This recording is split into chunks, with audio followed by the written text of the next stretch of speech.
Take a look at some news.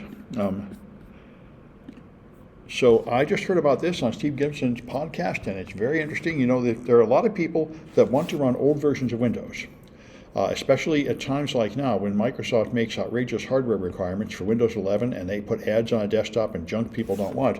People want to keep using Windows 10, and a lot of people still use Windows 7.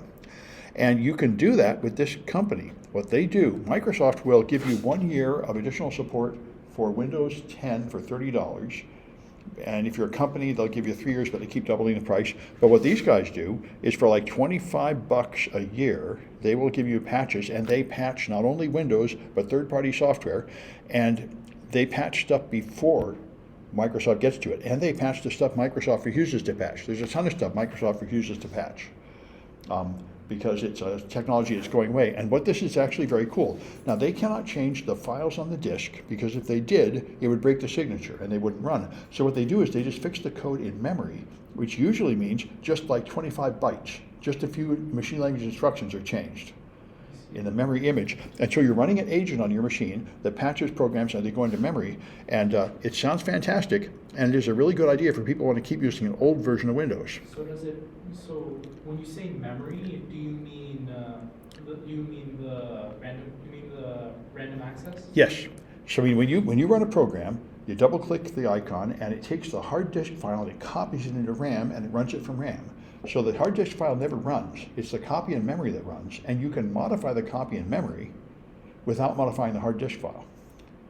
And that's what this does. That's genius is what it is. Yeah, yeah. And so they've been around for years. They have a good reputation. People trust them. And you know, for like $25 a year, you can keep using an old version of Windows and have patches. So that's an interesting alternative for people who want to keep using old versions, which is very timely right now. And this Perplexity, you may have used it. It's an AI that's a lot more easy to use than the other ones. It gives you search results with references to the source. And it seems to know a lot, but what it's really doing, people are pretty mad about what it's doing, it scrapes the websites for like a little bit of information like Google does, and then just feeds that into their training model. So people claim they're taking data without paying for it, and they're arguing about that. And New York Times is suing them, just like they're suing almost all the AI companies, claiming that they're training on New York Times articles and they should be paying for that. But the New York Times now has staff on strike, so Perplexity has offered to replace their staff with AI. So I don't think they're going to take them up on it, but it's. What did the New York Times do to get their staff all upset? I think it's overpay, and I think it's like it's the IT staff. Their IT staff is on strike. Like a lot of IT staff is unhappy these days. Their pay is too low and the demands are too high. I can imagine how ragged they must have been running the IT guys last night. Oh, well, yes, of course. The election is, of course, a big deal when everybody is pushing to the limit. Like, you know, when the pandemic hit, the Dropbox had to, like, suddenly get 10 times bigger in a hurry. I was at a company that did that. We got a big case, and we suddenly had to, like, triple the size of the company. Hire a new building, buy new servers, hire a whole bunch of new staff. You know, you can do it, but it's a real strain. Because you want the website to be providing live reports, updating the map in real time. Yeah. Not just yesterday, but leading up to that day, they must have been running their IT guys hard to make sure everything's working properly. Probably, but of course they've had done it in previous elections, so they really should have it ready to go. But it depends, you know. Yeah. You know how people tend to be. You know how people's attitudes tend to be around the election. Do everything the last minute. Well, hopefully the IT people get more time than that to prepare, but often they don't. Yeah, so. You know, as I'm sure you know, I'm sure I mentioned it, Jeff Bezos kneeled to Trump before Trump won and decided not to promote Kamala, not to endorse Kamala, in the hopes of not being punished by Trump, and it failed. Trump punished him anyway. Trump, of course, found some way of claiming that the Washington Post search engine reveals that the articles about Trump are more negative than the articles about the Democrats, which I'm sure they are.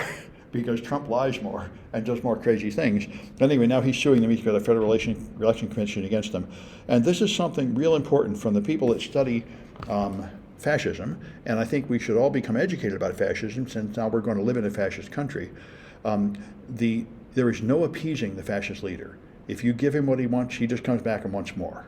And you can see it. Everybody that's worked for Trump has been thrown into the bus. All the lawyers have been disbarred. Many of his staff have gone to prison. I think like 40 of his 45 cabinet officials all came out and said, for God's sake, don't put him back in power. It's amazing that the people of America have chosen to put him back in power, but this is what happened in other countries. And in particular, I think the closest parallel is Germany in the 1930s. Hitler won, and then he lost, and then he won the second time. And then he decided to just stay in and ignore the elections. So if Trump survives, I think we can look forward to that, but his health is pretty bad. He may die, and that might be the end of it. Anyway, however, I think I got one coming up. Let me bring up the one I think is most interesting to me. Yeah, New Zealand. New Zealand, I've been there. It's very much like rural America, and if you think you need to flee America, which I think we should all be considering, this is a good place to go. Now, it's hard to just emigrate there. There's so many people that want to go there that they require you to contribute like $1 million or something to get in. But if you know IT, they're looking for IT workers, and they have thousands of visas approved every year for people who want to emigrate there and work in IT.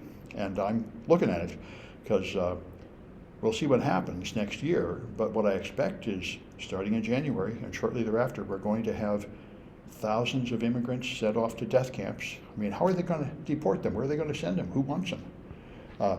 They're just going to have these camps.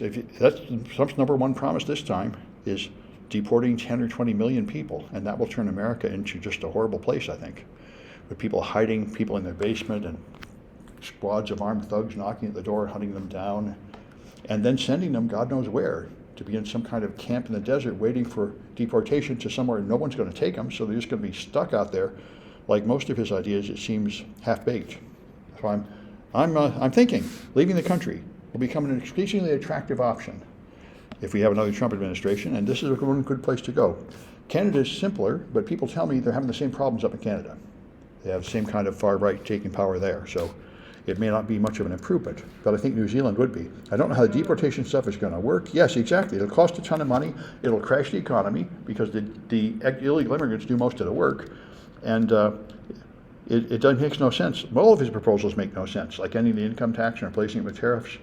That's why I thought there was no chance of him getting in. Yeah. The biggest issue with Canada are that as difficult as the U.S. can be, they do have the constitutional protections, which you could debate could be eroded, but at least for now, there's a buffer.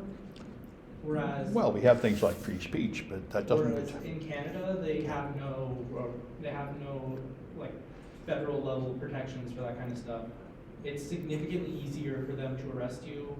In fact, it's incredibly easy for them if they arrest you. They don't have to go through any process. They can just make you hand over your phone password.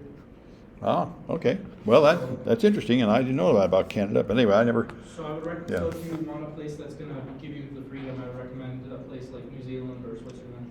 Yeah. So I've been to New Zealand. It seems perfectly fine. Just a little bit quiet and rural, but I'll settle for that as an alternative to what I expect to be coming here. Of course, we should wait and see what happens.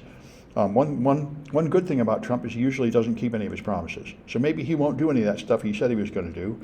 But if he does, it'll be pretty gruesome. Anyway, Google Cloud is going to make multi-factor authentication mandatory. Probably a very good idea. So many people have used cloud machines, and that'll affect my students using them. Anyway, that's the time I wanted to use on the news. Let me